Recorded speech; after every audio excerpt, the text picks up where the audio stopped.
gracias, Cristian. En primer lugar, me gustaría disculparme por hablar en español y no hablar en portugués, como me gustaría, pero en fin, pido disculpas por ello.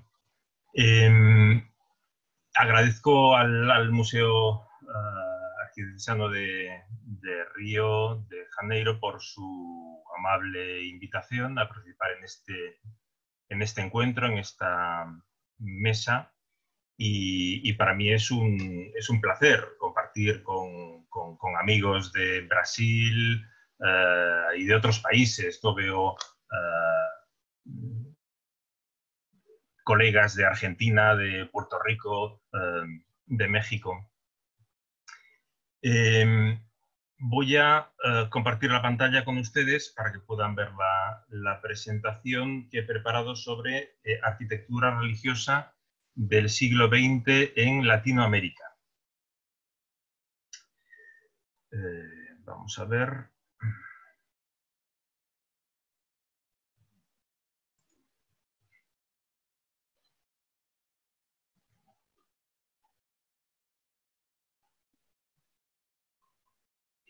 Bien, creo que ya se ve ahí, ¿no?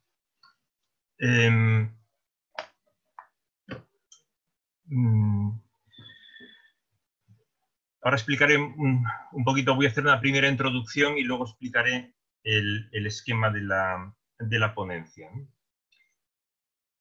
Aquí tenemos un mapamundi católico correspondiente al año 2005. Bueno, ya ha sido el último que encontré. Tal vez las cosas hayan cambiado un poco, pero bueno. Latinoamérica, voy a... un segundo.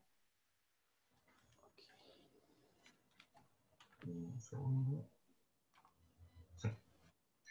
Bien, Latinoamérica es un continente tan vasto como en muchos aspectos desconocido.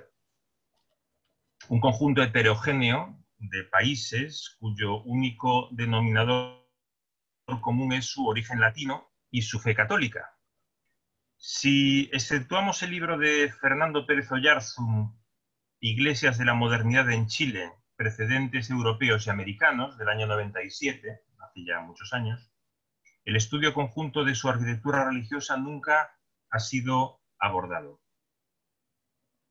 Durante el siglo XX, además de seguir recibiendo influencias de Europa, Norteamérica y otras partes del mundo, América Latina comenzó a manifestar su propia identidad. La majestuosidad de su naturaleza virgen, los masivos procesos migratorios, las grandes diferencias sociales, la proliferación de las favelas, los movimientos sin tierra, la teología de la liberación, la eclosión del pentecostalismo o la construcción de grandes santuarios de peregrinación, por citar solo algunos temas, son cuestiones que tienen algún tipo de incidencia en nuestro tema de estudio de hoy. Por otra parte, las mutaciones que experimentó la arquitectura religiosa durante el siglo XX fueron el fruto del encuentro entre la radical renovación que se llevó a cabo en la arquitectura moderna y los cambios producidos en el interior de las religiones. Si nos centramos en la Iglesia Católica, esto incluía una nueva conciencia teológica, el redescubrimiento de las fuentes bíblicas y significativas modificaciones en la praxis religiosa, que expresa la relación entre la fe y el mundo. Podíamos analizar la arquitectura religiosa de una determinada área geográfica tomando como referencia cualquiera de estos elementos. En las historias de la arquitectura escritas para arquitectos, lo más habitual es utilizar el criterio artístico como eje vertebrador del discurso, si acaso relacionándolo con la tecnología o con la historia en general. En el caso de la arquitectura religiosa, también se usan el culto y la espiritualidad, a menudo identificada con la simple emoción poética, como compañeros de juego. Se muestran los mejores resultados formales, de modo que puedan servir de ejemplo para realizaciones futuras. Y así, perdón, y así preservar el estatuto de arte para la disciplina arquitectónica.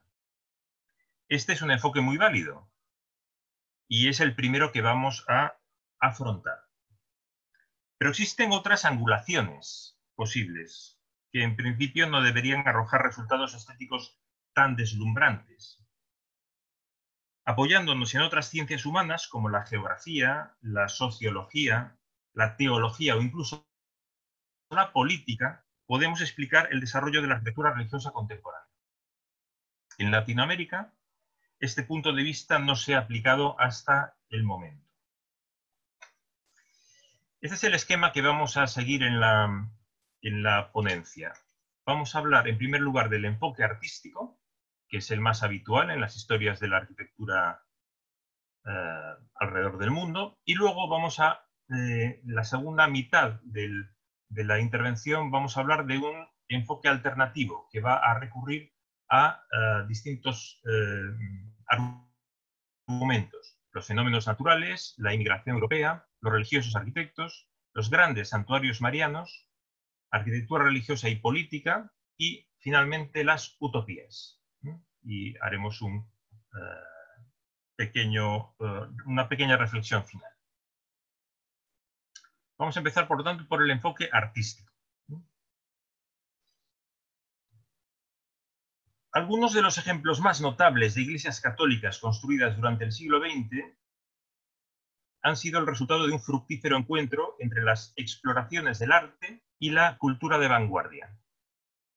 En este sentido, debe recordarse que el retorno al diálogo con los artistas preocupó a los últimos papas, especialmente a Pablo VI y a Juan Pablo II. Esto significó, por un lado, la apertura y el interés de destacados pensadores eclesiales por las posibilidades que el arte moderno ofrecía para renovar la expresión de los misterios de la fe. Por otra parte, algunos artistas se manifestaron atraídos por el misterio de lo sagrado, fueran o no creyentes. Así, destacados arquitectos también vieron la oportunidad de renovar el lenguaje de la arquitectura sacra y de hacer coincidir sus propios intereses profesionales con uno de los temas clásicos de la historia de la arquitectura. Vamos a ver algunos de ellos.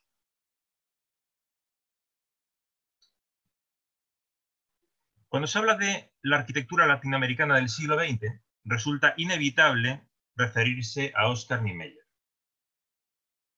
Su larga sombra sigue gravitando años después de su muerte, sobre todo el continente. La Catedral de Nuestra Señora Aparecida, realizada en Brasilia durante los años 60, fue concebida como una suerte de hito urbano de carácter nacional. Su propuesta consistió en reducir la materia al mínimo y hacer del símbolo, una flor, un volcán, una corona, lo que ustedes quieran, el elemento protagónico. Al volumen unitario de planta circular se ingresa desde el subsuelo, en una evidente búsqueda de la abstracción y de conservar la pureza del cuerpo geométrico que no quiere ser alterado ni siquiera por un acceso. La distribución de la asamblea en un pequeño sector de la planta genera una fuerte estetización del espacio sagrado, acaso más concebido para ser contemplado y gozado por los turistas que para sus funciones pastorales y litúrgicas propias.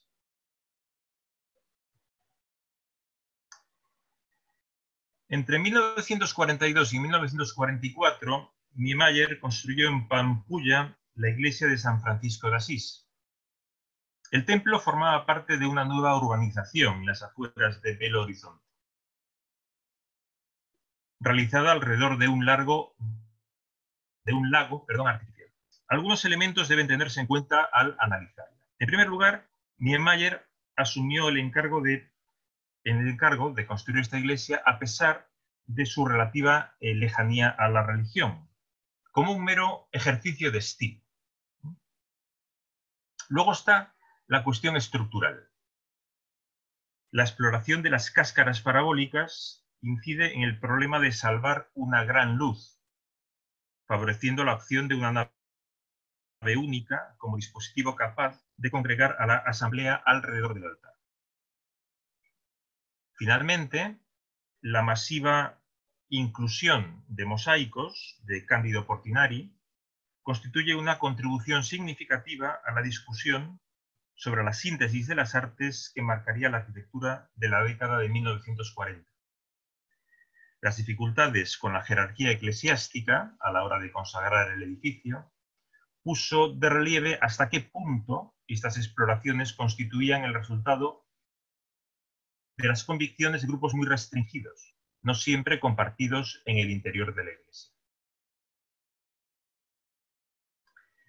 No ocurrió lo mismo con la iglesia de Nuestra Señora de Fátima, situada en el área norte de Buenos Aires, en Argentina.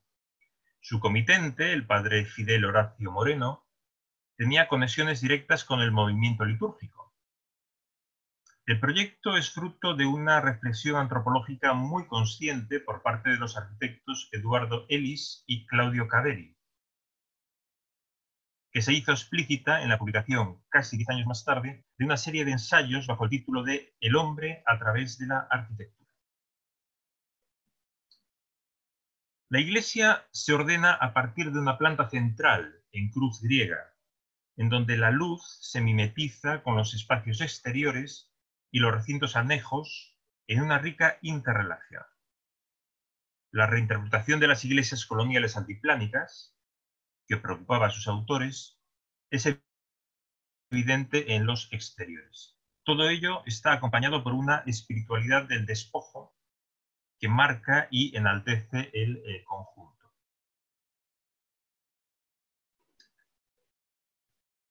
Por su parte, tanto la iglesia de Atlántida, en Uruguay, construida por el arquitecto español Eladio Dieste, como la capilla del Altillo de Coyoacán, realizada por Enrique de la Mora y Félix Candela, en la Ciudad de México, tienen su punto de arranque en la estructura, aunque ciertamente vayan más allá de ella. La iglesia de Cristo Obrero y Nuestra Señora de Lourdes, que se levanta en el balneario uruguayo de Atlántida, plantea una cierta tensión entre innovación estructural e innovación litúrgica.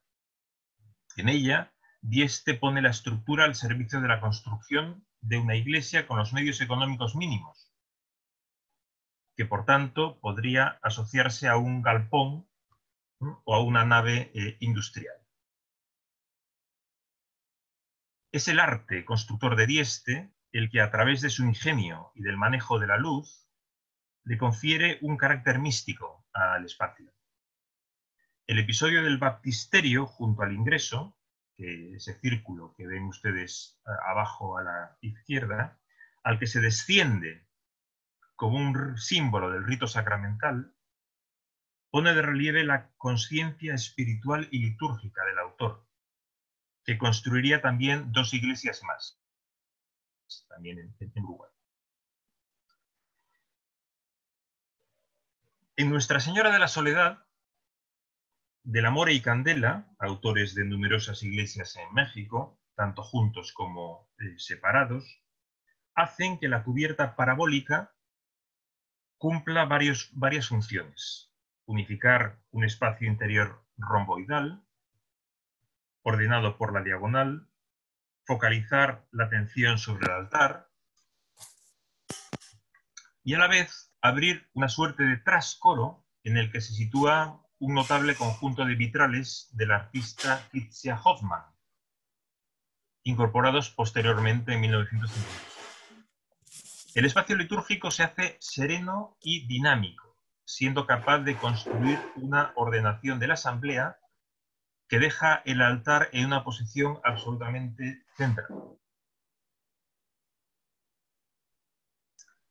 Veamos ahora algunos monasterios. Al sur de la Ciudad de México nos encontramos en Tlalpan con el convento de las Madres Capuchinas Sacramentarias, un proyecto muy estimado por Luis Barragán, su autor, quien lo realizó como un donativo a la comunidad monástica. tanto en lo que se refiere al proyecto como a su construcción. Lo pagó él de su propio bolsillo. Este edificio había sido incendiado durante la Revolución Mexicana. La capilla puede ser descrita como un intento por compatibilizar la contención y minimalismo propios de una sensibilidad artística moderna con la tradición colonial local. Todos estos elementos se hacen presentes en el uso del color, típico de Barragán, y en el protagonismo de la luz, fundamental en muchas de las iglesias y capillas latinoamericanas. El esfuerzo de abstracción geográfica y culturalmente localizada se acaba condensado en el tríptico dorado situado detrás del altar, fruto de la colaboración del arquitecto con el artista de origen alemán Matthias Geritz. Otro monasterio importante, artísticamente hablando, estamos dentro de este mundo artístico, es el de la Santísima Trinidad de las Condes, a las afueras de Santiago de Chile. Se trata de una obra de los arquitectos y religiosos benedictinos Gabriel Guarda, sacerdote, y Martín Correa, hermano, que fue realizada exactamente durante el Concilio Vaticano II, entre el año 62 y el año 65. Su iglesia condensa algunas de las convicciones que primaron en los círculos eclesiásticos culturalmente sofisticados durante esos años. Minimalismo, abstracción, sinceridad constructiva, adecuación litúrgica, cosmología. El edificio recoge también la atención que en aquel momento se prestaba desde Latinoamérica a las elaboraciones europeas contemporáneas, entre las cuales destacan la obra de Le Corbusier y la del arquitecto español Miguel Fisar.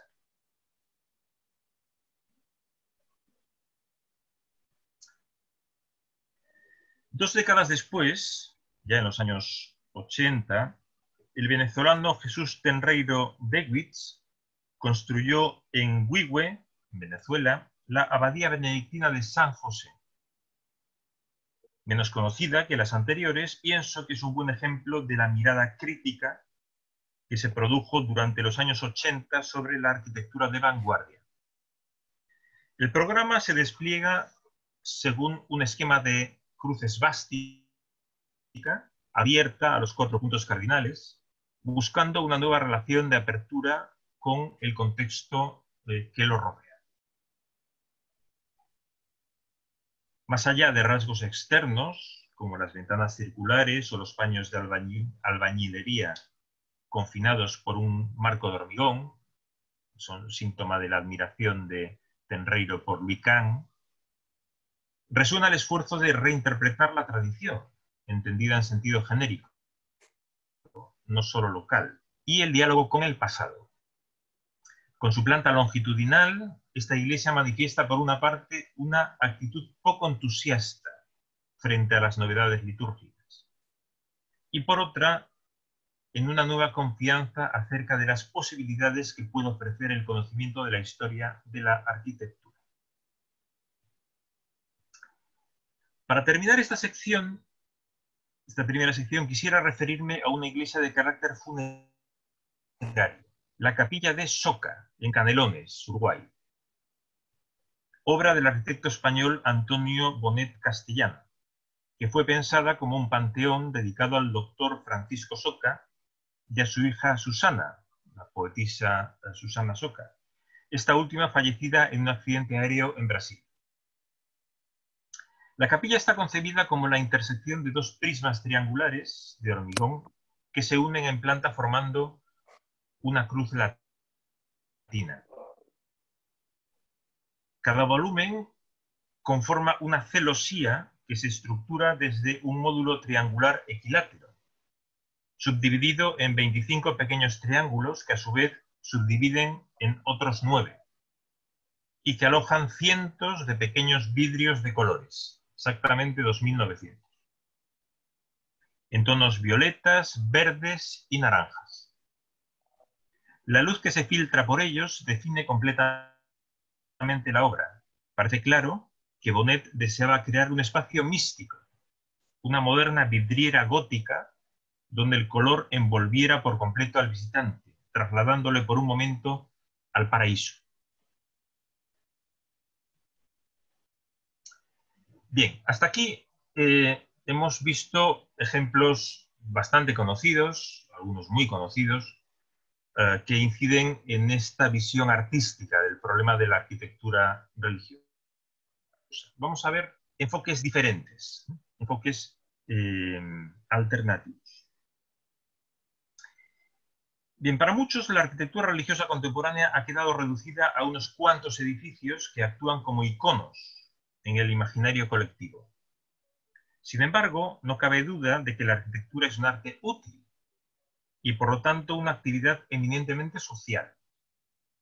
Y que en nuestro caso resulta mucho más interesante, a mi modo de ver, saber cuáles fueron los edificios que por diversas razones han marcado la vivencia de la fe en una determinada zona del mundo, o que han sido consecuencia de ella, que volver una y otra vez sobre iconos de dudosa representatividad. Antes de empezar este apartado, conviene recordar que la construcción de muchas de las iglesias que apenas han sido visitadas por la crítica se ha debido a necesidades sobrevenidas. Latinoamérica es un continente agitado y convulso, que ha sido escenario de fenómenos naturales y sociopolíticos, donde los edificios se han tenido que reconstruir muchas veces, debido a guerras, revoluciones, terremotos o desastres de diversa índole.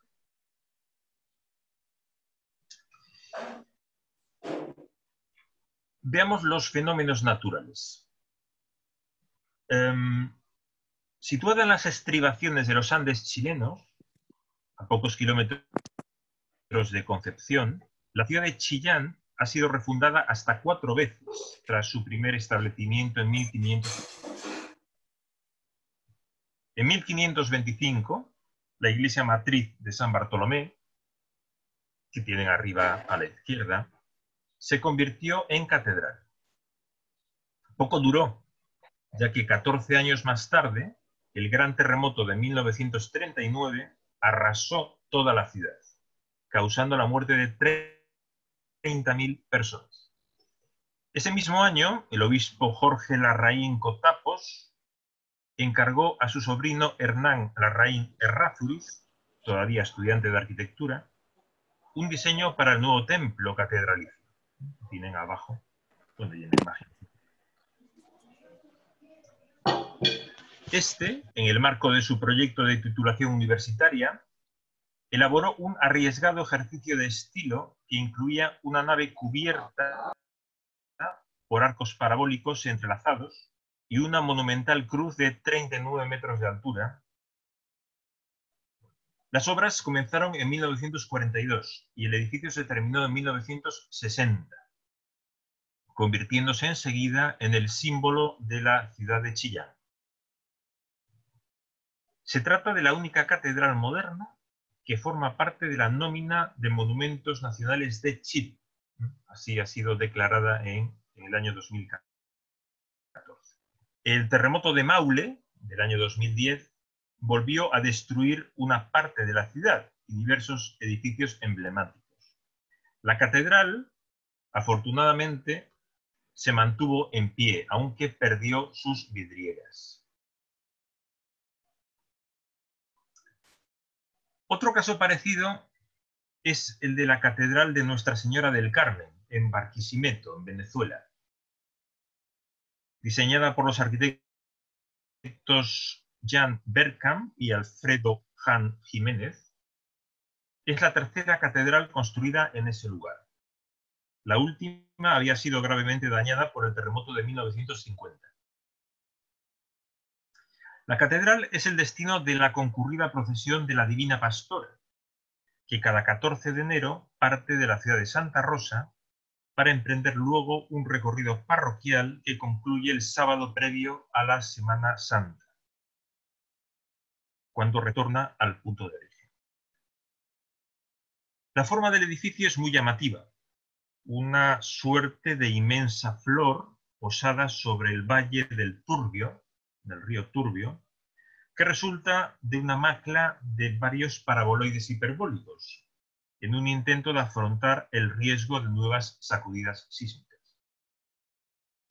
Por eso, su cubierta está construida con una red de cables de acero post-tensados que se apoyan en grandes arcos de hormigón armado y, a su vez, sostienen paneles de vidrio transparente. La luz baña literalmente el interior del templo.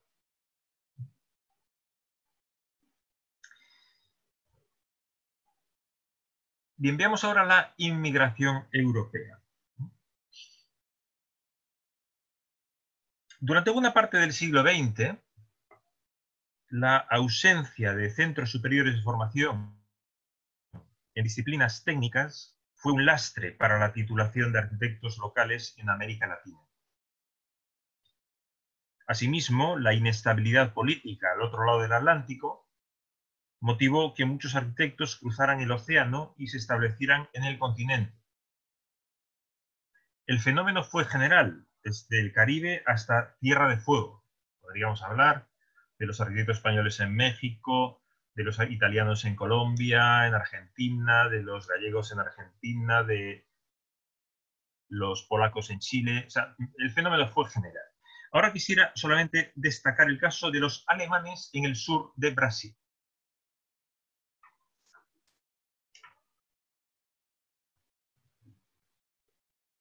Aunque la inmigración germánica había comenzado ya hacia 1820, durante el periodo comprendido entre las dos guerras mundiales, el éxodo se acrecentó. El estado de Santa Catarina fue el más afectado, probablemente, especialmente las ciudades de Blumenau y Joinville.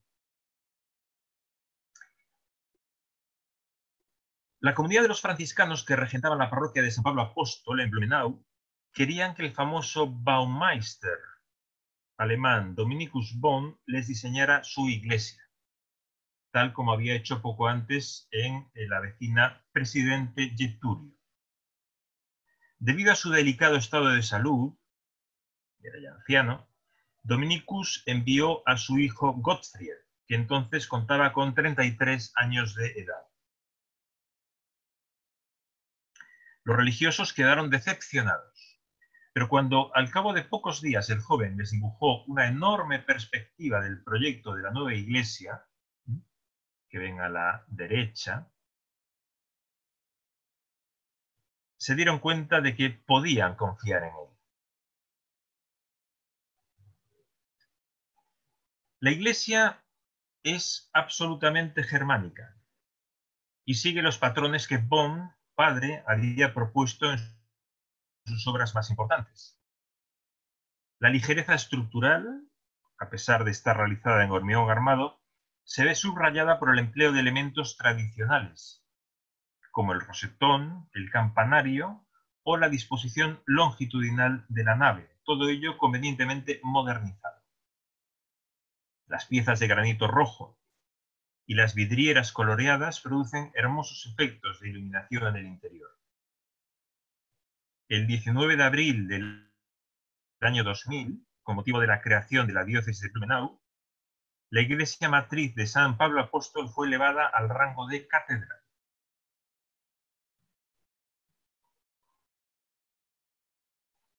Gottfried Bonn, que en 1986 recibió el premio Pritzker de arquitectura, que como saben es el premio más importante que se le puede dar a un arquitecto, construyó luego en Brusque la iglesia de San Luis Gonzaga y proyectó para Turbarón la iglesia de Nuestra Señora de la Piedad y para Joinville la de San Francisco Javier. Estas dos últimas no se llegaron a ejecutar.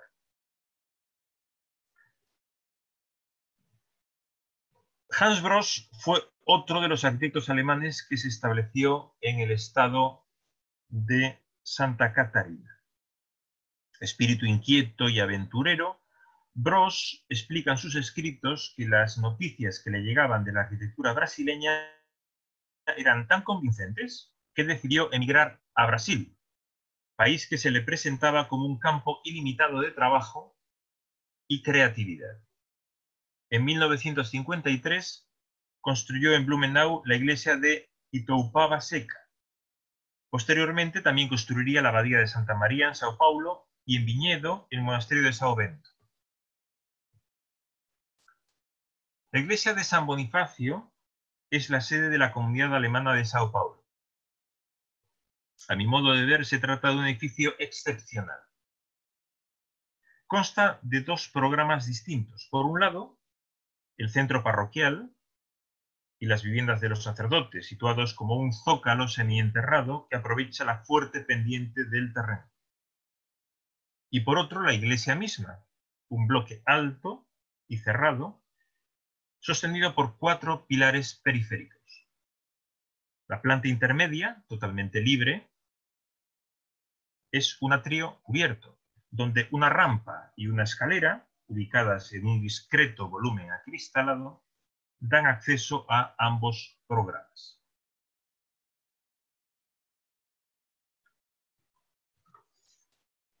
A excepción de unas pocas aberturas en la fachada posterior, la iluminación del espacio del culto es cenital. La sinceridad constructiva, absolutamente brutalista, no pasa por alto consideraciones acústicas y ambientales. Y aunque los detalles internos pueden parecer escasos, todos ellos están cuidadosamente diseñados, con una sensibilidad muy centroeuropea.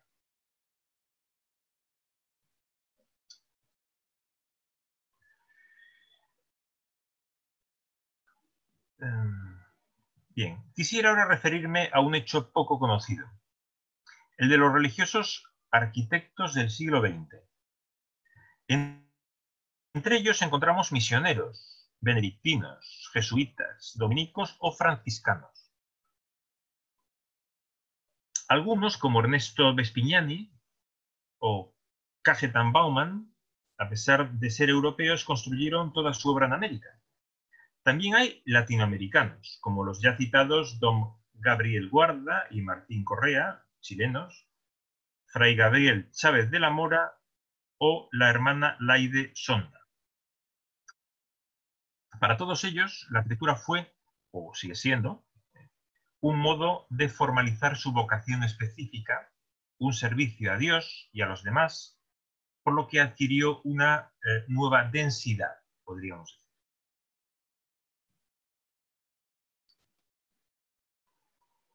El primer religioso arquitecto del siglo XX, del que tenemos constancia, es el italiano Ernesto Vespignani. En 1879 se graduó en la Accademia Albertina di Belle Arti de Turín, en Italia, y solo se ordenó sacerdote salesiano 10 años después.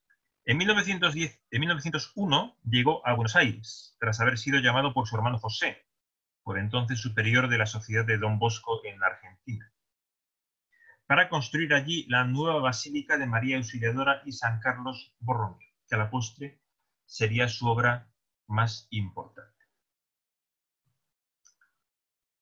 Tras revalidar el título de arquitecto en la Universidad de Buenos Aires, Vespignani organizó en esta misma ciudad la Oficina Técnica Central de Arquitectura Salesiana. Su arquitectura se puede calificar como ecléctica, ya que aunque partió del románico trasalpino para obtener una imagen que recordara el origen geográfico de su congregación, también experimentó con muchos otros estilos. La oficina técnica construyó unas 700 iglesias y colegios en toda Latinoamérica y los Estados Unidos, hasta su clausura en 1962. Si Vespignani fue el primero, se puede decir que Fray Gabriel Chávez de la Mora es el último de esta larga serie. Oriundo de Guadalajara, México, actualmente tiene 91 años, ingresó en el monasterio benedictino de Santa María de la Resurrección, en Aguacatitlán, Cuernavaca, en 1955, solo unos días más tarde de haber concluido sus estudios de arquitectura. Durante sus primeros meses allí, Realizó trabajos agrícolas y artesanales, pero ya en 1957 recibió el encargo de diseñar la novedosa capilla del monasterio, que él llama el oratorio. Y poco después el obispo Méndez de Arceo, el obispo de Cuernavaca, le confió la rehabilitación de la cátedra. Luego los encargos se sucedieron y en 1973 entró a formar parte del equipo que diseñaría la nueva Basílica de Guadalupe, trabajando sobre todo en la definición de su solución litúrgica. La extensa obra de Fray Gabriel se ha publicado en varias monografías.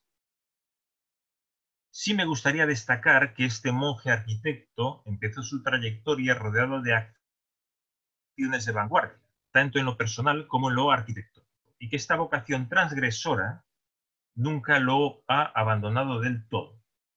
De hecho, si su primer monasterio se puede calificar de experimental, fue porque la innovación litúrgica, las vestiduras monacales de corte zen, o incluso las diversas iniciativas psicoanalíticas que se implementaron en él, formaban parte del día a día de la vida religiosa.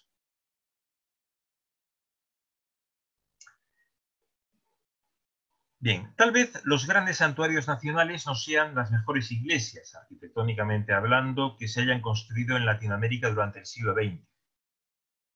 Sin embargo, se levantan como referentes identitarios en sus respectivos países y son visitadas por cientos de miles, incluso millones, en algunos casos, de fieles cada año. Son edificios que se erigen como símbolos de la identidad de todo un país, lo que no ha sido obstáculo para que su construcción casi siempre haya levantado polémicas. Así ha sucedido ahí en Brasil, por ejemplo, con el santuario de Nuestra Señora Aparecida.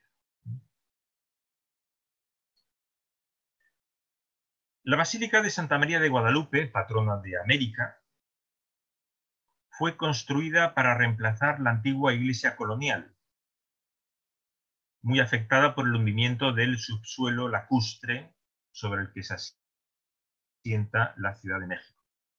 Diseñada por un equipo de arquitectos dirigidos por Pedro Ramírez Vázquez, la obra se concibió como una estructura flotante de hormigón armado, anclada a un mástil central que se apoya en el fondo de la laguna. Se consagró el 12 de octubre de 1976.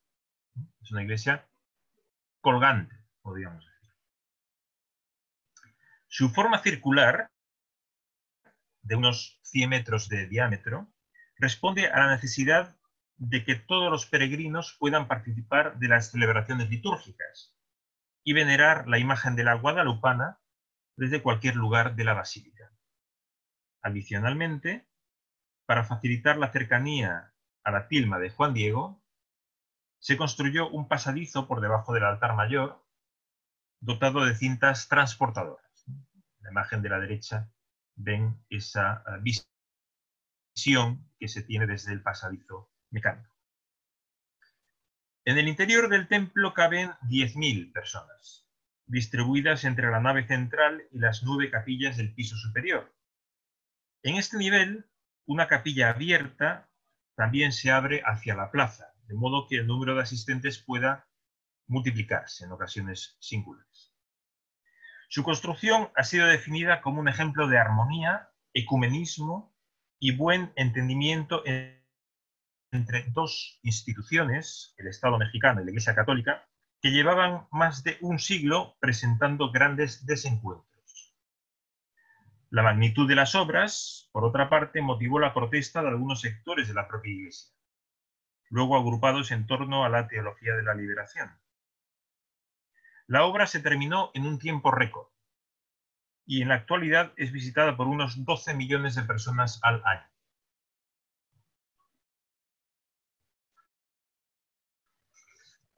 La actual Basílica de Nuestra Señora de Altagracia, patrona de la República Dominicana, reemplazó al antiguo santuario del siglo XVI. Fue proyectada por los arquitectos franceses André-Jacques Dunoyer de Segonzac y Pierre Duperré, tras ganar un concurso internacional al que se presentaron proyectos de 12 países. La primera piedra se colocó en 1954, pero el edificio no se inauguró hasta 1971. En el exterior, un conjunto de pórticos formados por paraguas de hormigón protegen a los peregrinos que acuden a visitar a su patrona. Los devotos suben al camarín de la Virgen para tocar el cristal del cuadro, encienden una vela y casi siempre piden un deseo. A veces llevan un hábito de raso negro y vienen caminando desde la otra punta de la isla. Siempre he pensado que este edificio muestra, de alguna forma, las limitaciones de la arquitectura moderna para ponerse a la altura de las circunstancias. En este caso, para servir de marco a una actividad popular bastante primitiva, que en ocasiones se confunde con la santería u otros ritos precristianos.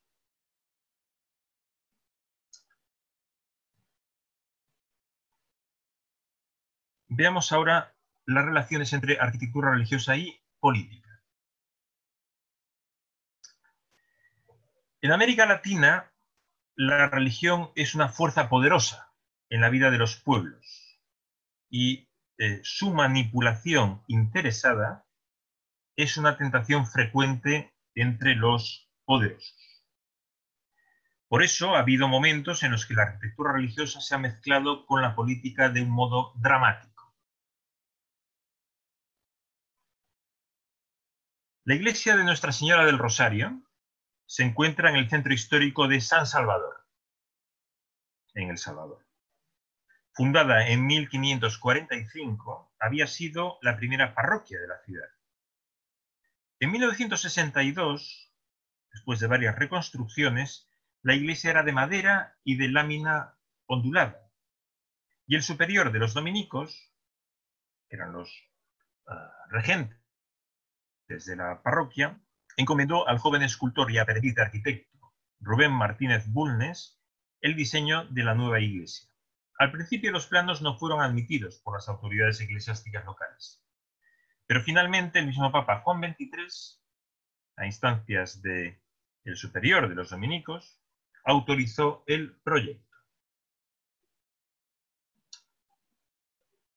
Arquitectónicamente, no es más que una sencilla bóveda compuesta por vidrieras de hormigón armado que se apoya en dos grandes arcos laterales.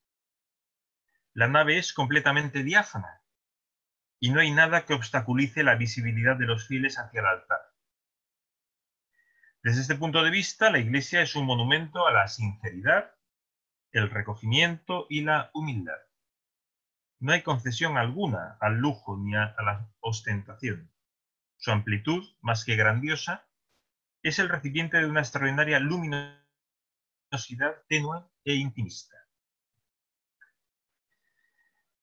Sin embargo, fíjense en la imagen de la izquierda, este templo es realmente importante por los acontecimientos que se desarrollaron en él. Durante los años 70, el Rosario, la iglesia del Rosario, se convirtió en uno de los foros privilegiados para hacer oír las crecientes protestas de los obreros, estudiantes y campesinos contra el gobierno. Así ocurrió en 1977 y 1979, cuando dos multitudinarias concentraciones acabaron en masacre.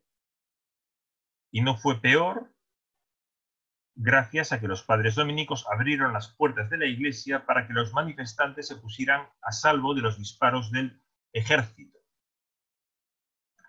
Los muertos fueron enterrados en el interior del templo. Aquí tienen la placa a la izquierda, conmemorativa. Y solo la mediación del arzobispo Óscar Romero pudo salvar a los supervivientes. 5 meses más tarde, el propio Romero lo pagaría con su propia vida.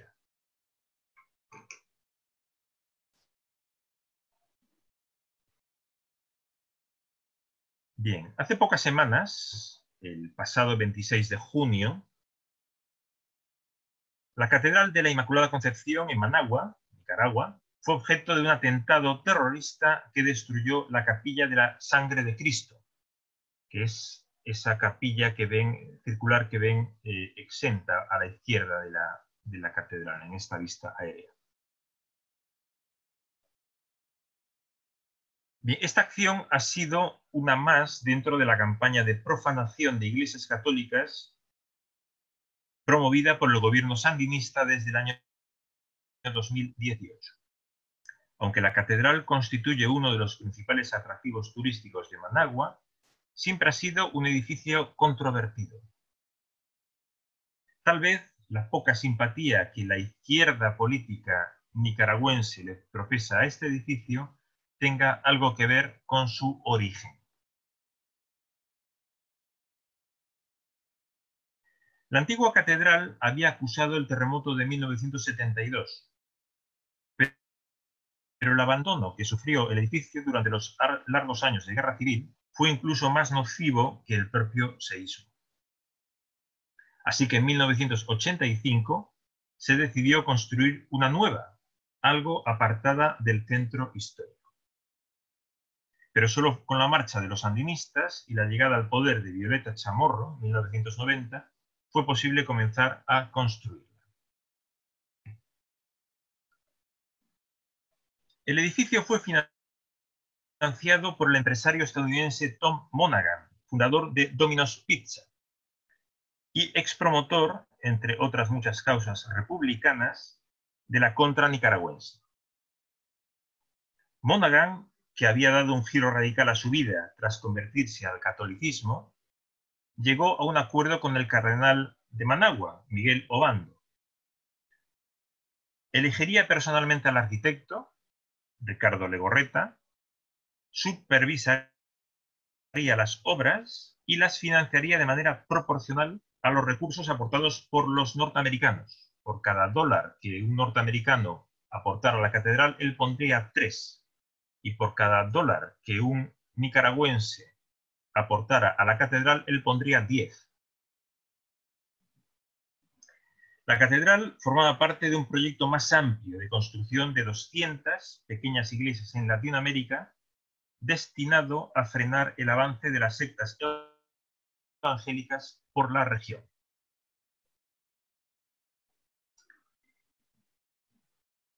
Bien, ahora me gustaría referirme a dos fenómenos típicamente latinoamericanos, que aunque se encuentran uno en las antípodas del otro, pienso que podríamos englobarlos dentro de un capítulo llamado Utopías. Me refiero a la teología de la liberación y al neopentecostalismo.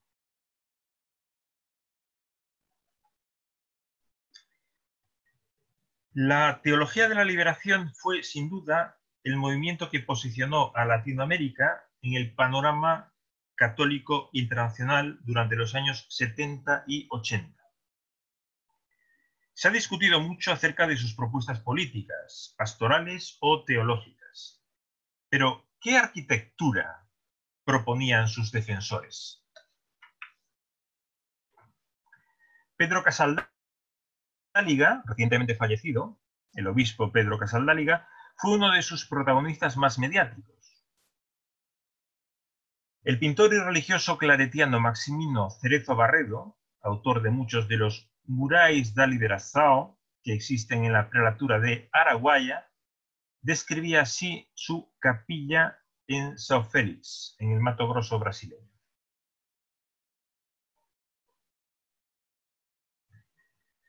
Cito a Cerezo Barredo. Los encuentros de oración en la comunidad que vivía en la casa de Pedro se hacían al aire libre, siempre que el tiempo lo permitía, en un rincón del quintal, a la sombra de un hermoso árbol. En alguna de mis visitas a Pedro surgió la idea de hacer una capilla en el quintal, pero que necesariamente estuviese abierta a los árboles, a los vecinos, al sol y a la sombra. Dibujé la idea a mano alzada en uno de los sobres de las revistas que Pedro recibía.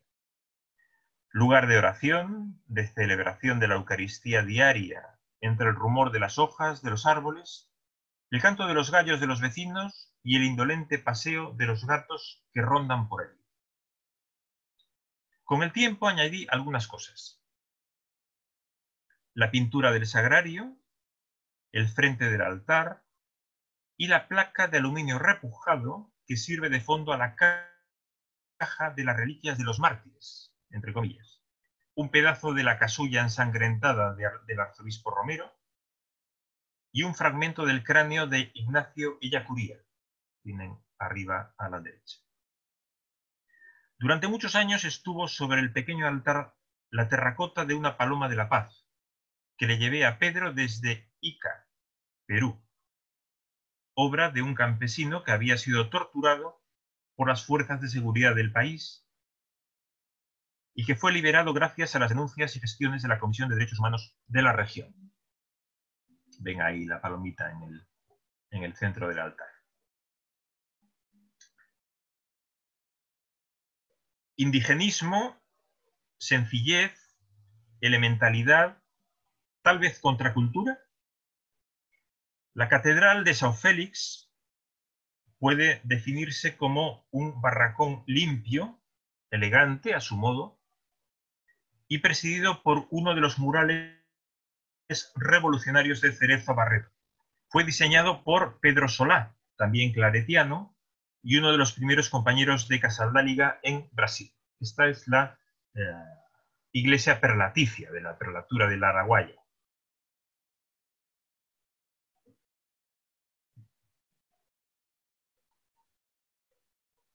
Bien. Descomunales, hablemos ahora del neopentecostalismo. Las antípodas de esta visión de la arquitectura.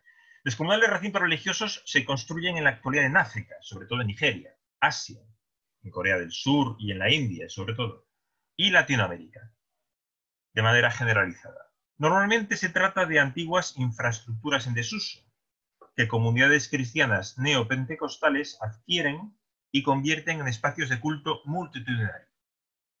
En efecto, las megachurches son un fenómeno cada vez más frecuente en el mundo entero, pero que tiene una incidencia singular en Latinoamérica. En estos momentos hay una especie de competición para ver quién construye el mayor recinto de fe. Esta carrera la va ganando Megafrater en Guatemala, de nueva planta. En Brasil podemos citar, por ejemplo, la Igreja da Paz en Santarém o la Iglesia Batista de Alanguiña en Belo Horizonte, ambas capaces de acoger a 50.000 personas.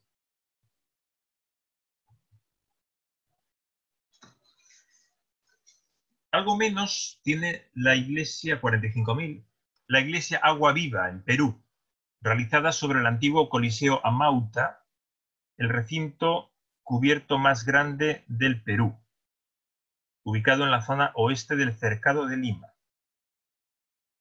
Inicialmente fue inaugurado en 1948 como plaza de toros con una capacidad de 20.000 personas, pero no tuvo mucho éxito.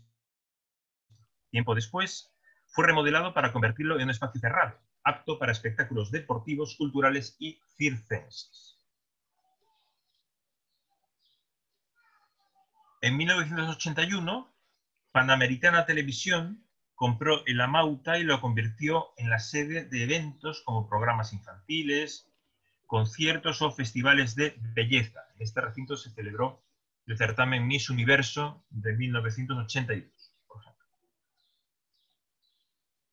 Desde marzo del año 2004, y debido a la crisis, el Coliseo estuvo prácticamente abandonado a su suerte. Tras una serie de intentos por reflotarlo sin éxito, a mediados del año 2009, la Iglesia Comunidad Cristiana Agua Viva compró el edificio, cuya remodelación concluyó en 2011. En la actualidad, el local acoge las reuniones semanales de esta iglesia, así como diversos eventos religiosos y políticos.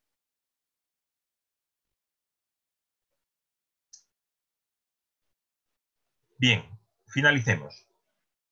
En su reciente libro La arquitectura de las grandes religiones del mundo, Tom Barrier explica que toda arquitectura religiosa es una amalgama de elementos estéticos, sociales, políticos, culturales, económicos y doctrinales.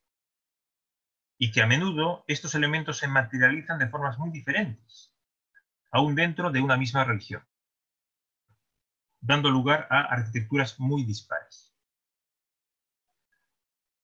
Durante el siglo XX se ha construido en Latinoamérica mucha arquitectura religiosa importante. Cientos de catedrales, muchas más que en los 4 siglos anteriores. Santuarios, pequeñas capillas privadas, espacios conmemorativos para orar por la paz, etcétera, etcétera.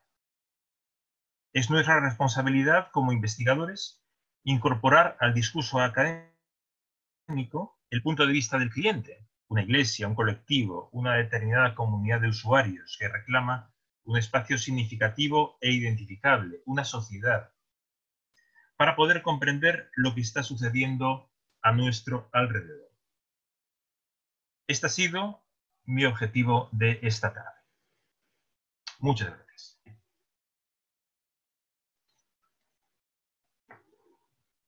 Esteban, parabéns pela apresentação.